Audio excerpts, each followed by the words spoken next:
No COVID jabs for healthy 12 to 15-year-olds for now. The body advising the government says health benefits of the vaccine for children are too marginal, but the final decision will be up to ministers. We want to see what wider societal and educational benefits there are to children before recommending universal vaccination. Also tonight, the not-so-beautiful game. FIFA begins disciplinary proceedings after England's players are subjected to racist abuse once again. At least 50 are now dead after devastating floods hit America's east coast. And a memorial to Britain's miners, marking their contribution and sacrifice in helping to build the modern world.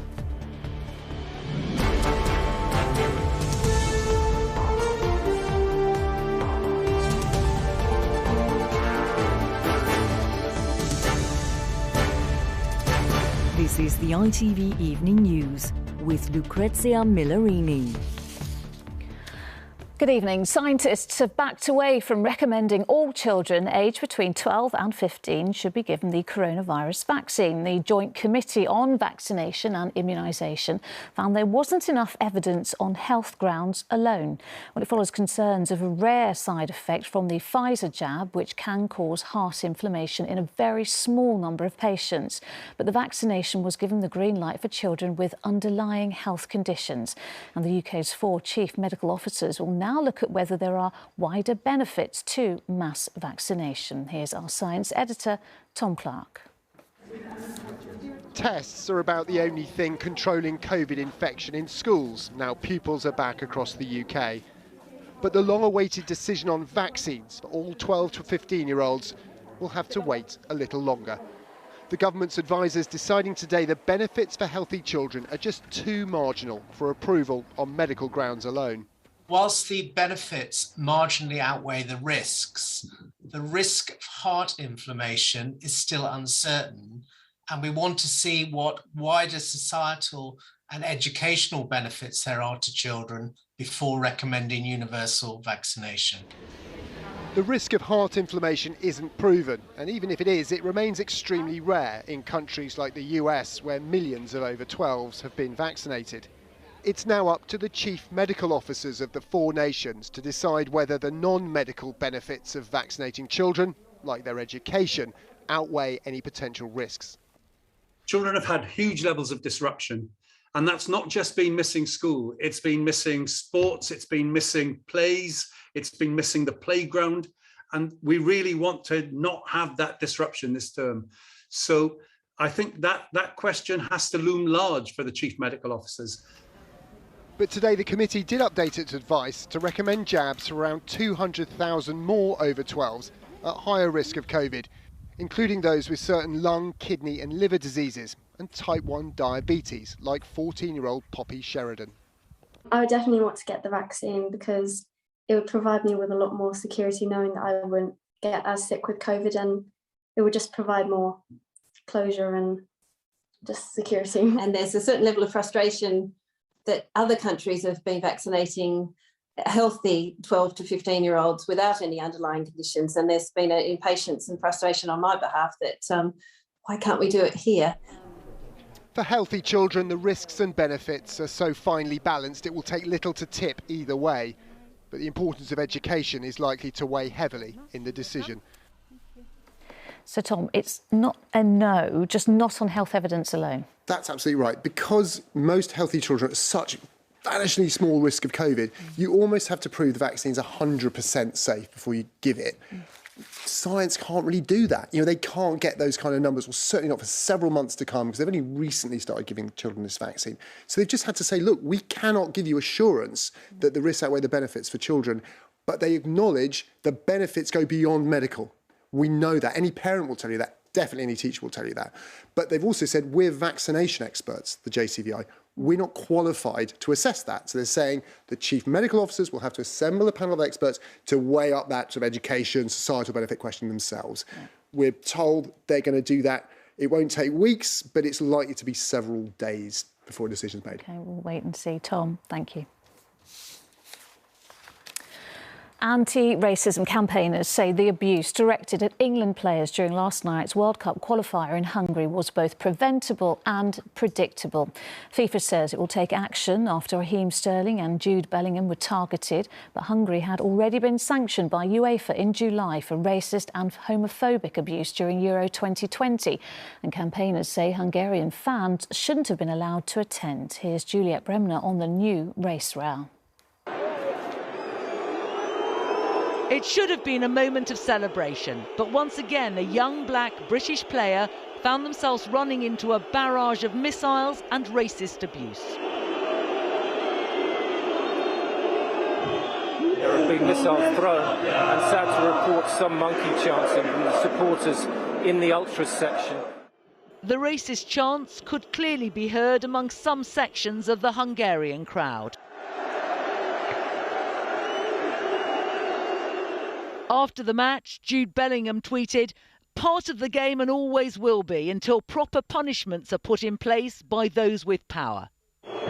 Hungary's fans had been banned from the stadium for 3 matches by the European governing body UEFA for discriminatory behaviour during Euro 2020. But because this was a World Cup qualifying match controlled by FIFA, they were allowed back in. Piara Power campaigns against all kinds of discrimination in European football. It's ridiculous that we have a big match against a racially diverse team like England, and there was no consideration given of the need to have a look at the dangers in the match and to apply the ban that they are facing from UEFA. And it's saved by Donnarumma. But English fans are not without their own shame. Black Stars were bombarded with racist online abuse when they missed penalties in the Euro final. Today it prompted the Hungarian foreign minister to accuse Britain of double standards. It also inspired 3 women to set up a petition for tougher penalties against racists, like those seen last night. It was disgusting and ugly, and it's very easy to identify those individuals because the world's TV cameras captured what was happening to Raheem Sterling and to Jude Bellingham and to others on the pitch. And it's very easy to identify them, and it's very easy to hold them to account. Tonight, FIFA confirmed it had opened disciplinary proceedings into these latest scenes of racism that continue to haunt football. Juliet Bremner, ITV News. Ministers are not denying reports that Boris Johnson is considering raising taxes to pay for social care. It would mean breaking a manifesto pledge, and it's thought one possibility is taking an extra levy through national insurance. But as our political correspondent Libby Vina reports, some say the cost will disproportionately fall on the young and those in work. Multiple sclerosis has taken its toll on Ruth Green. She can no longer feed herself. She pays for this care privately, but knows others simply can't afford it. Money. They don't give anyone enough money. It's terrible. The government should help people. They should help people. He pledged to do so, but in his 2019 manifesto, he also promised not to raise taxes. It seems that's a promise he's now prepared to break. The British public know that reforming social care will come at a cost, and therefore it's important for all of us to be straight with the British public. You're not denying then that national insurance could rise? I'm not going to speculate as to the nuts and bolts of it. What I do know is it's important that we have a grown-up conversation about social care. At least £10 billion a year more is needed for social care. A 1% increase in national insurance one option. It would mean on an average salary of just under £30,000, you'd pay nearly £200 a year extra. Only working people pay national insurance. Pensioners are exempt, and some Conservative backbenchers fear a backlash. But in the care sector, they say reform can't come soon enough. I don't know of one provider at the moment who isn't absolutely screaming for, intervention and funding to solve the problem. It's not viable. It's a sector that's been creaking for many years, very fragile post-COVID, and now it's critical. We're at a cliff edge moment. They clapped for carers. The question now, are they ready to raise taxes to help them? Libby Vina, ITV News, Westminster. Police in New Zealand have shot and killed an Islamic State-inspired extremist after he started attacking supermarket shoppers with a knife.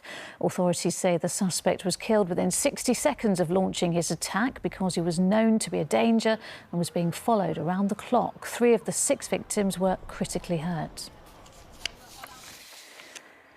The daughter of murdered British aid worker David Haines says the family are glad one of his alleged killers has finally been brought to justice. Bethany Haines told ITV News she hopes a conviction of Alexander Cotie in a US court will help them find her father's remains. Cotie admitted being part of a gang of Islamic State murderers known as the Beatles because they had British accents. Well, he's now facing life behind bars for executing hostages, as our US correspondent Emma Murphy reports. They are the faces of some of those Alexander Cotie kidnapped, tortured and condemned to death. Aid workers, journalists, British, American and Japanese. For the families of the American dead, this was the first chance to see the man who inflicted such horror as he admitted his crimes against them. The justice, fairness and humanity that this defendant received in the United States stand in stark contrast to the cruelty, inhumanity and indiscriminate violence touted by the terrorist organization that he espoused. So many miles from the Syrian battlefield where he was the one in judgment, Cotie admitted guilt, but without any obvious trace of it. The court was told Cotie was part of the so-called Beatles ISIS cell from London. Under a plea deal for the Americans, he admitted 8 counts of conspiracy to kidnap and commit murder. This plea deal means that Cotie can return to the UK in 15 years to serve out his sentence. But for that to even be a possibility, he's had to agree to speak with the families who wish to speak to him, to explain how he kidnapped their relatives, brutalised them and sent them to their deaths. James Foley was one of those killed. His family were amongst those in court to see Cotie plead guilty. This is the first time we'd ever seen Alexander Cotie.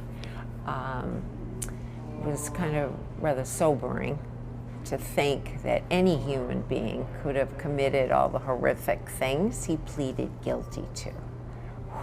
Do you want to meet him?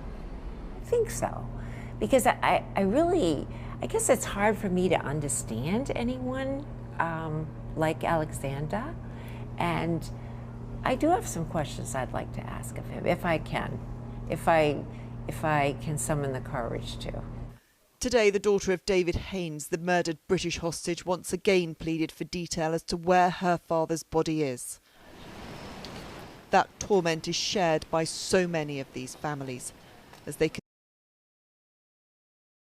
consider whether to meet Cotie, a man who will be given a life sentence, rather than the death sentence he placed on those they love. Emma Murphy, ITV News in the United States. Still to come on the ITV Evening News.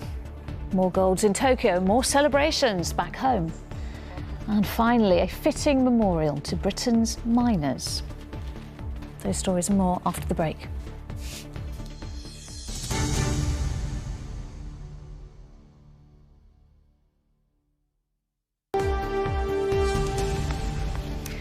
Welcome back. President Biden is heading to New Orleans tonight to survey the damage wrought by Hurricane Ida, which has left at least 50 people dead across a string of US states. He called for greater public support to tackle climate change. Well, here's our correspondent Dan Rivers on the communities counting the cost. America has been overwhelmed by the epic scale of Ida. In Bridgewater, New Jersey, the floods have consumed vast swathes of land. This baseball stadium now a monument to a crisis which came with a speed and ferocity few predicted. On Rhode Island, solid tarmac was left riven with huge cracks and undermined by sinkholes after the waters subsided. Infrastructure which will take months to repair, which was smashed in seconds. Satellite photos before and after the deluge depict entire neighbourhoods submerged. In Pennsylvania, you get a sense of the magnitude of this disaster. The water shows no sign of receding. Life has no chance of returning to these streets. Run! You have brain boots. Ashley Thomas was assessing the damage to her home in Mullica Hill, New Jersey this morning after narrowly escaping with her husband and 2 children. It was awful. So you and your family were trapped inside? In the basement, yeah, where we're supposed to be. We're supposed to be safe. But this is why being anywhere underground was extremely dangerous. 9 centimetres of water an hour overwhelming sewers with deadly consequences. In this basement in Queens, 3 people perished. So many were caught out by the speed of the rising flood. When I opened the door got stuck too. So maybe because of the water pressure or something, I don't know why. And then we can't even go out. These are scenes which are becoming too familiar around the world, as the most dire warnings of climatologists are starting to be borne out. Dan Rivers, ITV News. Paralympics GB have won 3 more gold medals to take their total tally past the 100 mark. Canoeist Emma Wiggs and athletes Jonathan Broome-Edwards and Owen Miller were all victorious, leaving Great Britain in 2nd place in the medals table with 2 days still to go. Cedric Carrier, watch the action. A gold medal in the VAR. Emma Wiggs paddling to canoe glory, landing gold in the first ever women's VLT event at the Paralympics. V for victory for Emma Wiggs of Great Britain. And making history in the process. A victory cheered on and savoured by friends and family back home in northwest London.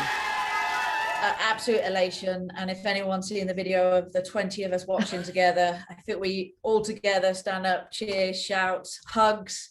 It's a part relief and a part just incredible pride and excitement. But Owen Miller has put on a burst around the outside, and it's Great Britain's Owen Miller with 100 metres to go. Owen Miller also had much to celebrate. This his first Paralympics, and he was a rank outsider heading into the T20 1500 metres. But in a brilliantly timed late burst on the final lap, he sprinted to first place and the gold medal. And with the season's best performance, GB's Jonathan Broome-Edwards claimed his first Paralympic title in the T64 high jump. If you're jumping 2:10, you are some athlete. So 3 more golds to add to the tally, and Great Britain's now passed the 100 medal mark. Cedric Carrier, ITV News. And finally, the dark, dusty and dangerous work of coal miners was remembered today at the unveiling of a special monument. A sculpture at the National Memorial Arboretum in Staffordshire pays tribute to the courage of the men, women and children who helped fuel the Industrial Revolution and brought us to the modern day. Relatives of pit workers who died say it's only right that their sacrifice shouldn't be forgotten, as our Wales correspondent Rupert Evelyn now reports. An industry that once defined these valleys is no more. In its place are decaying and rusting reminders of a time when every cog here was driven by mining. There are still many scars, not just in the landscape, but amongst those who call the valleys home. Seemingly everyone has a connection to mining, and for many their family history contains loss. It's explosion, he says to me. Bill, it's explosion. 1913, and Britain's worst mining disaster at St Henneth killed 439 people. Both Hilary Barbrook's grandfathers died in the explosion that day. We should never ever forget. 439 people is a lot of people to have died in such a small community. Every house in the valley had 3 to 4 bodies waiting, in the houses to be buried. Miners, so often remembered in their own communities, were finally afforded a place at the National Memorial Arboretum in Staffordshire today, a tribute to an industry that was once integral to the nation.